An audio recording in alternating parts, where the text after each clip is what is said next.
କମେଇକି ଆମେ କେବଳ ଆମର ଫୁଲ ଦୋକାନ ଚାହା ଦୋକାନ ସବୁ ବର୍ତ୍ତମାନ ସେ ସବୁ ଦୋକାନ କାମ ସାରିକି ବର୍ତ୍ତମାନ ମୁଁ ଆସି ପହଞ୍ଚିଛି। ମୁଁ ବି ଆସିଛି, ମୋ ସହିତ ପ୍ରିୟା ବି ଆସିଛି। ଆରେ ଘୋଡ଼ା ଗାଈ ଯେହେତୁ ମୁଁ ଦହି ପାଣି ପ୍ରସ୍ତୁତ ବର୍ତ୍ତମାନ ଏଇ ଦେଖନ୍ତୁ ଦହି ପାଣି, ଦହି ପୁରା ବଢ଼ିଆ କି ଦହି ଆମର ଲେମ୍ବୁ ଧନିଆ ପତ୍ର ଫନିଆ ଆମେ ବାଟି ଦେଇଛୁ, ଲୋକଙ୍କୁ ପିଇବା ପାଇଁ ଭଲ ଲାଗିବ। ବହୁତ ସୁନ୍ଦର ତ ହେଇସାରିଲାଣି ପାଣି, ଆଉ ଗ୍ଲାସ୍ ବି ରେଡ଼ି। ଲୋକମାନଙ୍କର ଦବା ଆରମ୍ଭ କରିବେ, ରେଟ୍ କରିବେନି।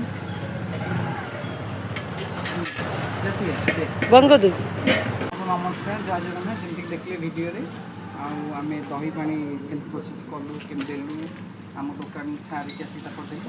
ଦେନ୍ ଏବେ ଲାଷ୍ଟ ଏଣ୍ଡିଙ୍ଗ ହେଇଗଲାଣି। ଏବେ ଦେଖନ୍ତୁ କେତେ ଗ୍ଲାସ୍ ତକ ସବୁ ରହିଛି, ସବୁ ତ ଗ୍ଲାସ୍ ପ୍ରିୟା ମୁଁ ପିଉ ଯେ କେବଳ ଭାବନ୍ତୁ ଯେ ଭିଡ଼ିଓରେ ମୁଁ ଅଛି, କେବଳ ମୁଁ ଅଛି, ଦେନ୍ ପ୍ରିୟା ବି ଅଛି। ଆଉ ତିନି ଜଣ ନ ମିଶିଲେ ଜାଣିଥିବେ କାମ ହେଇପାରିବନି। ଶେଷ କାମ ସବୁ ତ ଗ୍ଲାସ୍ ଆମେ ଧୋଇଲୁ।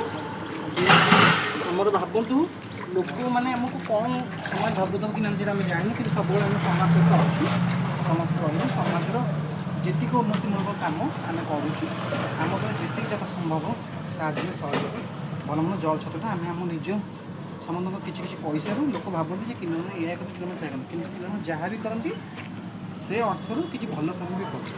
ତେଣୁ ଆମେ ସବୁବେଳେ କିଲୋମାନେ ଖରାପ ଭାବନ୍ତୁନି, କାରଣ ଧୀରେ ଭଗବାନ ସହିଲେଣି।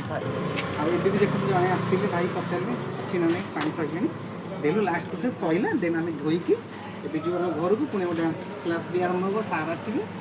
ସମସ୍ତଙ୍କୁ ରଖୁଛି, ଜୟ ଜଗନ୍ନାଥ।